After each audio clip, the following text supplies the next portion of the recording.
What's up? What's happening, Loud Pack crew? Welcome back to another episode. Today I wanted to talk a little bit about my boy Chief here.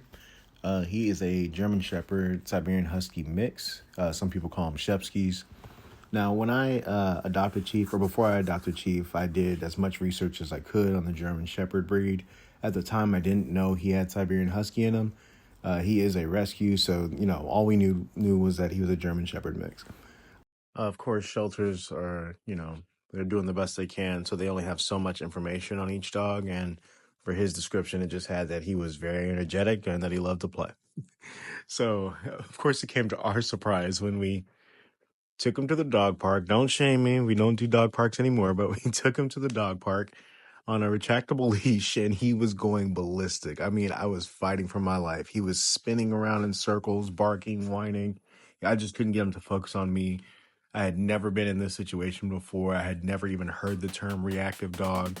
So we got him out of there. We walked him away from the park, and it was just like, he immediately went back to normal. It was the weirdest thing I had ever seen before. I couldn't even clock it. So I went home and started doing all this research and found out what a reactive dog was and how hard it would be to really navigate with a reactive dog, or how I would have to learn to manage one. When people say to do your research before adopting a dog, I recommend doing research on reactivity, or also dog behavior as well, dog body language. Try to get as much research in as you can on anything that has anything to do with behaviors. That way you're already on top of it. You know how to manage it, because you don't want to go get your best friend for life and then give up on them and take them back to the shelter or whatever it may be. Like that's whack. You wouldn't want anybody giving up on you for your problems. But let's go over the more important thing on how we beat Chief's reactivity. Now, I know that sounds crazy. A lot of people say you can't cure reactivity, that it's one of those things that you're just gonna have to manage for life. But take it from me, I know who is this guy, just the husky guy, the first time dog owner, but you can cure your dog's reactivity. You can make it a thing of the past. It just takes the proper recipe, and we're going to talk about that a little bit here today. And the best part is, this isn't something that's going to take years to do. In fact, this is something you can implement today and probably see results in as soon as a week. Can I pinpoint one singular thing that cured Chief's reactivity? No. But I can tell you what I was doing wrong. I was doing a lot of positive only training. I was watching a lot of Zach George videos on YouTube. There wasn't a lot of structure. His diet was trash, to say the least. He was eating kibble. Even playtime was unstructured. He was like running amok at the dog park or running over dogs. Like he was a mess. What's crazy is, at the time, I thought I was doing everything right for him. Let's get into it. Let's talk about what I switched up. First step, I switched over to a balanced approach with my training. I learned a thing or two about timing in terms of corrections, learning to communicate effectively, and always keeping things fair with Chief. And immediately I started to notice a change in his focus. It was like we had a better understanding. He was listening to me more. It was like he had learned to trust me. Next thing I did, I switched over his diet to a raw diet. Now, while he was on kibble, he had a lot of hot spots, a lot of itchiness, like dry skin areas. He was a mess. I felt really bad, and there was nothing that we could do to fix it.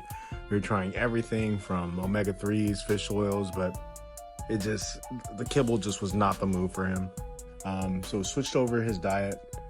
Next, I took him on more outings. Talking about as many outings as possible. Every chance I got to walk Chief, I would. Like, let's say if I wanted to go to the store and get like a soda or something, I'm bringing Chief along with me. I was never like, oh shit, what about the dog up the street? Or, oh man, there's a dog. Like, I would never freak out about it. All of that is good exposure. All of it was good practice. I feel like a lot of people will dread walking their reactive dogs or try to limit their outings because it's, it can get hectic. And if we're being honest, it can be embarrassing. Another thing you need to do in order to get over, in order to help your reactive dog is kind of just swallow your pride. You're just going to have to be out there, and it's okay to be embarrassed. It's okay to work with your dog and let them know that it's going to be okay. Like a good key component of handling your dog's reactivity is managing your own emotions.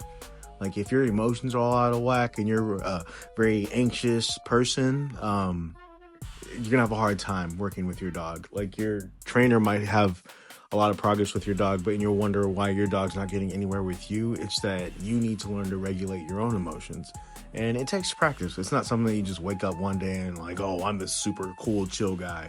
No, like, it's gonna take some practice, and the best way to practice is those outings. All right, to keep it 100 in a 99 world, the average dog owner outside is going to suck. They're going to let their dog run up on yours. They're going to let their dog go in to go say hi. You guys are going to have the same breed and going to feel the need to go say hi. The average person out there does not care about your reactive dog. They're not going to give you space to work, things like that. So you're going to have to learn to navigate around these people.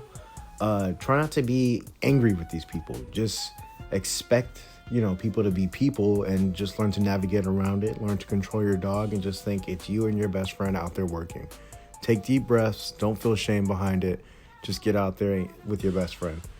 The more you make things, not such a big deal, the more likely your dog's reactivity will just kind of just up and vanish. Like, I got Chief in June 2022.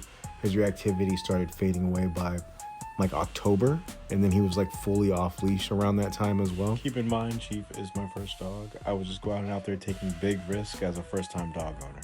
Next up, I built his confidence. Now, how did I do that? We have a pack, so it was easy to make Chief feel like number one. Like, he was always going first, he was eating first, he got his potty breaks first. Like, it was very easy to build his confidence in that aspect. We would also take him out on outings, getting him to jump up on park benches or little raised surfaces. When we first got Chief, he couldn't even go up the stairs. He was freaked out about going upstairs, jumping in cars. Like, he was not a jumping kind of dog. He wasn't very athletic. Like, he had a lot of energy, but he just wasn't very athletic.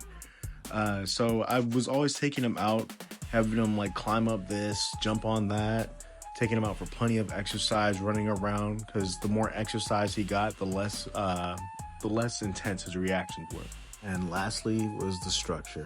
I required eye contact before any rewards. That's before leaving, before eating. We trained every day. We practiced release commands. We practiced impulse control. Lots and lots of structure. Eye contact before leaving his crate. He was always crated whenever I left for work for the day. All of my dogs except for one are free roam now, but they all started out in crates, and they're all crate trained. While being crated, my boys learn to sleep when we're not around. They learn to leave my stuff alone. My boys don't tear into any of my stuff. They don't destroy our homes. They learn to catch up on their sleep. Sleep is a very important part of a dog's just livelihood.